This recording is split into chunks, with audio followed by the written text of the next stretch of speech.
Este programa é livre para todos os públicos. O Senhor esteja convosco. Ele está no meio de nós. Proclamação do Evangelho de Jesus Cristo segundo Lucas. Glória a vós, Senhor. Naquele tempo, Jesus desceu a Cafarnaum, cidade da Galileia, e aí ensinava-os aos sábados. As pessoas ficavam admiradas com o seu ensinamento, porque Jesus falava com autoridade. Na sinagoga, havia um homem possuído pelo espírito de um demônio impuro, que gritou em alta voz: Que queres de nós, Jesus Nazareno? Viestes para nos destruir? Eu sei quem tu és o Santo de Deus. Jesus o ameaçou dizendo: Cala-te e sai dele. Então o demônio lançou o homem no chão, saiu dele e não lhe fez mal nenhum. O espanto se apossou de todos, e eles comentavam entre si: Que palavra é essa? Ele manda nos espíritos impuros, com autoridade e poder, e eles saem. E a fama de Jesus se espalhava em todos os lugares da redondeza. Palavra da salvação. Glória a vós, Senhor.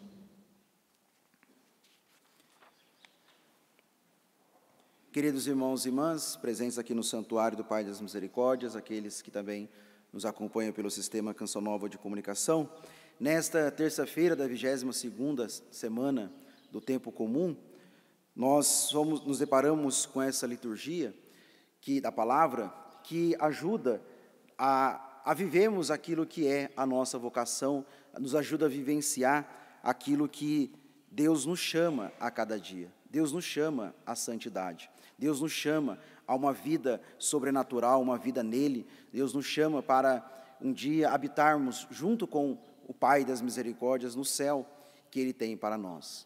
E Deus, no seu projeto de salvação, Deus, no seu projeto de amor, de misericórdia para toda a humanidade, sabemos que existe um inimigo, o Satanás, aquele que não quer que nós sejamos salvos, aquele que não quer que nós vivamos a vontade de Deus. E por isso que ele vai colocando armadilhas, ele vai nos tentando, ele vai querendo nos seduzir para nos afastar do projeto de Deus, porque ele já é um derrotado. E ele sabe que ele já é um derrotado. Mas ele continua, como o seu último suspiro, querendo destruir os filhos de Deus, querendo seduzir, enganar os filhos de Deus que somos cada um de nós. Por isso que a liturgia hoje da palavra, na primeira leitura que São Paulo escreve aos Tessalonicenses, ele fala dessa expectativa que deve ser cultivada no coração do cristão, porque o Senhor voltará um dia. E essa volta será tão repentina, que será como um ladrão, que vai aparecer de forma tão rápida, tão imediata, que nós devemos cultivar nos nossos corações a palavra que Paulo diz, a vigilância e a sobriedade, para esse encontro glorioso com o Senhor, para esse encontro definitivo com Jesus, e para que nosso coração não viva essa vigilância, ou não viva essa sobriedade que Paulo nos ensina hoje na primeira leitura, escrevendo aos Tessalonicenses, para que nós não vivamos, o demônio vai colocando no nosso coração essa mornidão, como que o Senhor não voltasse mais. E aí nós vamos sendo seduzidos por ele e vamos vivendo, achando que o Senhor vai voltar, mas amanhã, não hoje, não agora. Aquilo que Dom Bosco já nos ensinou, que muitos daqueles que estão no inferno foi porque deixaram para se converter amanhã. E essa expectativa do nosso coração precisa nos levar a essa urgência de santidade todos os dias, nas realidades mais concretas, nas situações ordinárias da nossa vida, que nós devemos ter uma vida sobrenatural, ter uma vida de oportunidade de conversão que o Senhor vai nos dando, a oportunidade que o Senhor vai nos dando de sermos pessoas melhores, a oportunidade que o Senhor vai nos dando todos os dias de amarmos uns aos outros mais ainda, de colocarmos a nossa vida, as coisas no seu devido lugar. Essa é a expectativa, essa é a vigilância, essa é a sobriedade que Paulo diz para nós na primeira leitura de hoje, porque o Senhor vai voltar. Mas o demônio vai colocando uma tibieza no nosso coração, vai colocando uma mornidão no nosso coração, porque Ele sabe que se o Senhor voltar, quando o Senhor voltar e Ele nos encontrar vigilantes, Ele nos encontrar lutando pela santidade, nos empenhando pela santidade, nós seremos recompensados com o céu.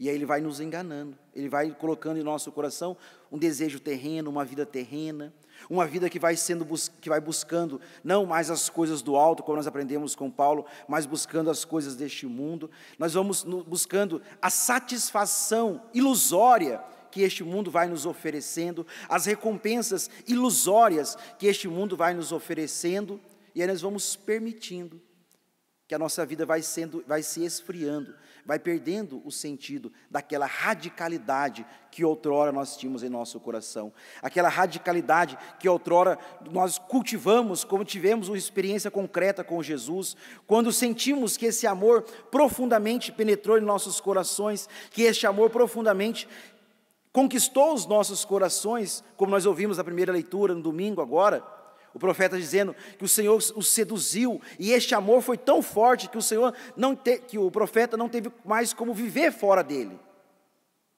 Por isso é importante hoje olharmos para dentro da nossa vida, para dentro do nosso coração. Será que estamos vigiando de fato?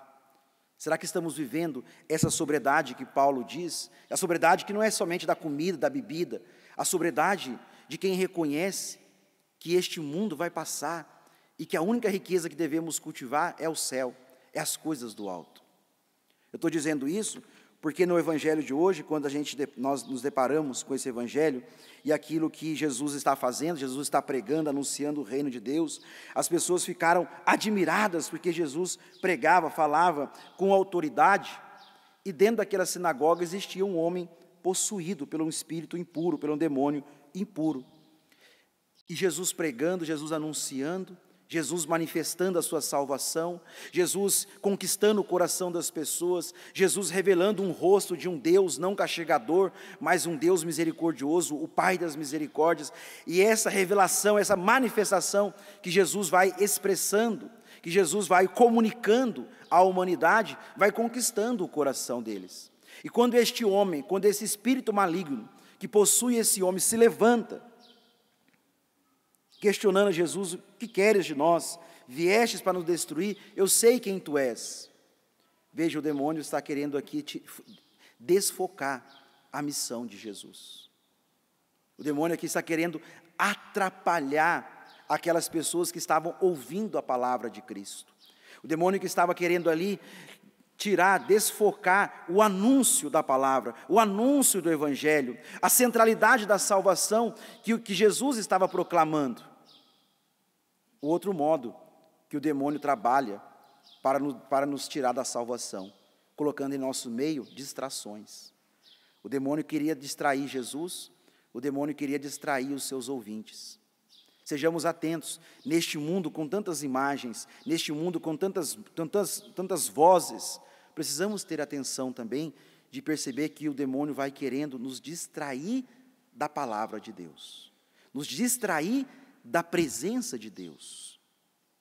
Quantas vezes nós nos colocamos na presença do Senhor para rezar, ou para participarmos da Eucaristia, ou numa oração pessoal, ou numa adoração ao Santíssimo Sacramento, nós vamos permitindo ser envolvidos por tantas distrações, que nós saímos mais carregados da presença de Cristo do que quando chegamos. Porque nós nos paramos para rezar, e nós vamos permitindo que a distração também é uma tentação, se nós não estivermos espertos.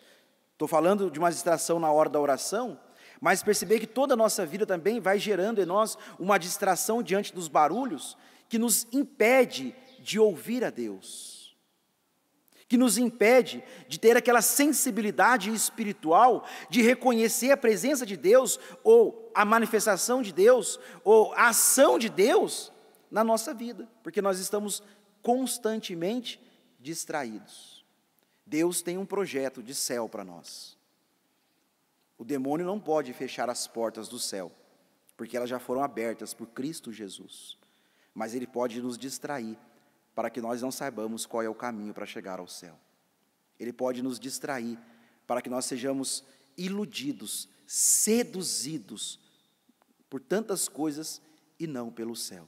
Isso é importante para nós também, nós nos questionarmos e olharmos para a nossa vida espiritual, para a nossa intimidade com Deus, o que tem me distraído da presença de Deus? O que tem me distraído no contato com a palavra de Deus, com o próprio Senhor na Eucaristia? O que tem me distraído? O que tem desfocado aquilo que Deus quer falar, aquilo que Deus quer fazer, o toque de Deus na minha vida, mas eu estou constantemente deixando-me levar pelas distrações. Outra dica importante, quando nós paramos para rezar, quando a gente vem à Santa Missa, quando a gente para ouvir a Deus, nós trazemos conosco aquilo que nós recebemos lá fora.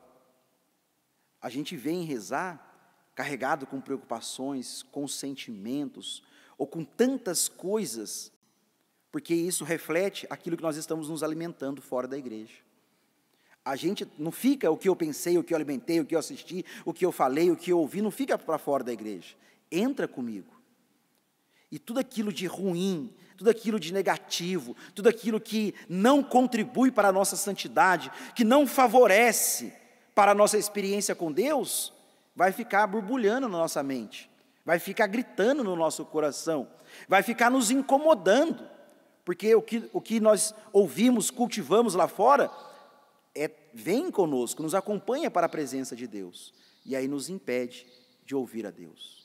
Por isso que às vezes nós achamos que é exagero quando se fala de novela, quando se fala de músicas, quando se fala de filmes, de perceber a qualidade das coisas que estamos assistindo, porque quanto aquilo vai nos contaminando, preenchendo o nosso coração, vai nos distrair daquilo que Deus quer fazer conosco. O próprio Jesus, o demônio tentou distrair Jesus e distrair os seus ouvintes. Mas qual foi a atitude de Jesus, que no evangelho de hoje, que nós ouvimos? Cala-te e sai dele. Cala-te e sai dele. Nem Jesus dialogou com o demônio. Nem Jesus dialogou nesse evangelho de hoje. Nem Jesus dialogou com a tentação. O terceiro modo que o demônio quer nos enganar, que o demônio usa para nos seduzir, que o demônio usa para nos afastar da santidade de Deus que Ele tem para nós. É nos fazer orgulhosos e de nos acharmos que somos fortes o suficiente para dialogar com a tentação. A tentação bate à nossa porta, nós dialogamos com ela. A tentação chega até nós, se aproxima até nós e nós dialogamos. Vamos ver até onde eu posso ir, porque eu sou forte, porque eu sou bom, porque eu estou jejuando, porque eu rezei. Então eu posso confrontar a tentação. Só que não se esqueça, o diabo nos conhece. Ele sabe quais são os meios para nos derrubar. Ele sabe quais são as nossas fraquezas. Ele nos conhece mais do que a nós mesmos. E ele vai colocar armadilhas que irão nos derrubar. Por isso, como Jesus, cala-te, sai, que demonstra essa prontidão de não dialogar com a tentação, de não dialogar com aquilo que chega até nós, com os sentimentos, com os pensamentos, ou numa situação que são portas para cairmos no pecado. E se nós não estivermos atentos, se nós não estivermos vigilantes, achando que somos fortes, suficientes para vencer aquela tentação, ou para dialogar, e eu vou dialogar até aqui, depois eu sei que eu vou dizer um basta, eu vou dizer o não. Pode perceber quantos pecados ou vícios nós já vencemos e voltamos porque nós dialogamos com a tentação. Nós dialogamos com ela e voltamos a cair ao pecado. E voltamos à escravidão dos vícios, ou voltamos a repetir aqueles pecados que já fazia tempo que nós já não cometíamos mais, ou aqueles pecados que estamos lutando para vencê-los, para superá-los, passamos e vamos conseguindo dar passos concretos, aí a gente mesmo nos coloca à prova. Vamos ver agora se eu já venci mesmo, até que ponto eu consigo, e vou lá e dialogo com a tentação e tomo a rasteira. Portanto, amados irmãos e irmãs, não tenhamos em mente, Deus nos fez para o céu. Deus nos fez para o céu. Como o próprio Paulo disse, e o Senhor pode voltar a qualquer momento. Mas não deixemos ser enganados, iludidos, seduzidos pelo diabo. Porque o único papel que ele tem que ele quer fazer, a missão dele é nos afastar de Deus. Se nós não estivermos vigilantes, se nós não cultivarmos dentro do nosso coração essa sobriedade, ele vai usando dessas artimanhas, dessas armadilhas, e quando percebemos, já estaremos escravos dele. Portanto, abramos cada vez mais o nosso coração a Deus, a sua misericórdia e o seu amor. Estejamos atentos, sejamos espertos, sejamos vigilantes, movidos pelo Espírito, para que o nosso coração voltado somente para Deus não deixe de ser seduzido pelas armadilhas que o demônio coloca na nossa frente. Louvado seja nosso Senhor Jesus Cristo.